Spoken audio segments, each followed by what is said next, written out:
La plupart des drogues concentrent leur action sur un certain type de récepteur.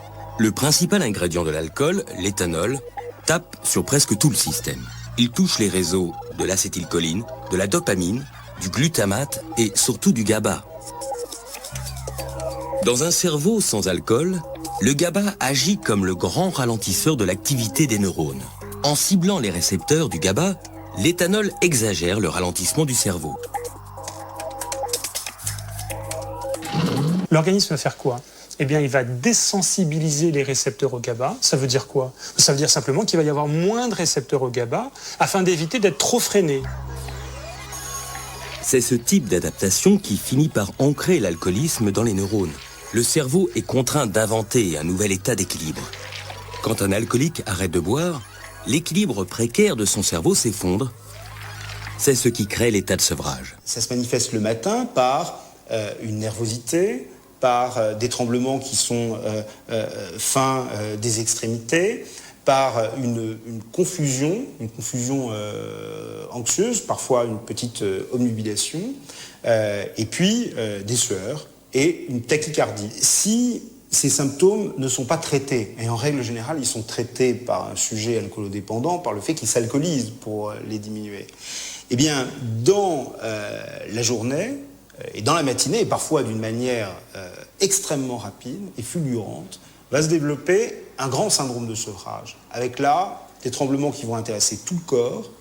Sur le plan psychique, l'omnubilation va laisser place à une véritable confusion avec des éléments qui sont délirants et qui sont liés à une disperception, c'est-à-dire le fait que le sujet va interpréter dans son champ visuel des objets sur lesquels il va construire une image.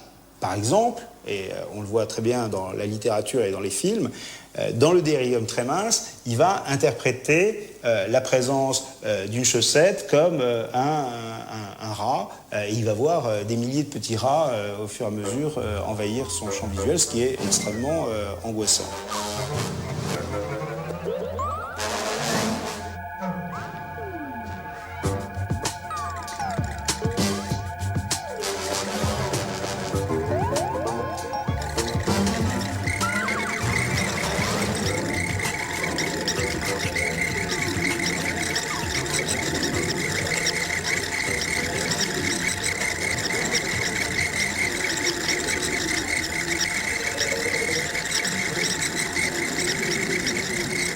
Cet embrasement cérébral peut conduire à des crises convulsives généralisées et, dans des cas relativement rares, 6%, à la mort du sujet par une hyperexcitabilité cérébrale et une grande déshydratation.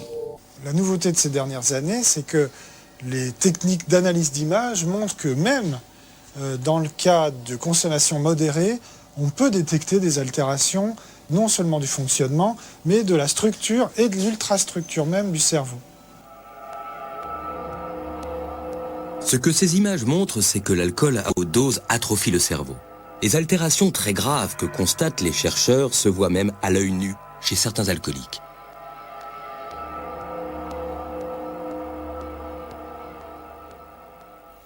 On ne sait pas très bien si ces données sont réversibles. On pense que ça peut être réversible à l'arrêt de l'alcoolisation. Je suis un peu effrayé de ces résultats. Je trouve qu'ils montrent que l'alcool est vraiment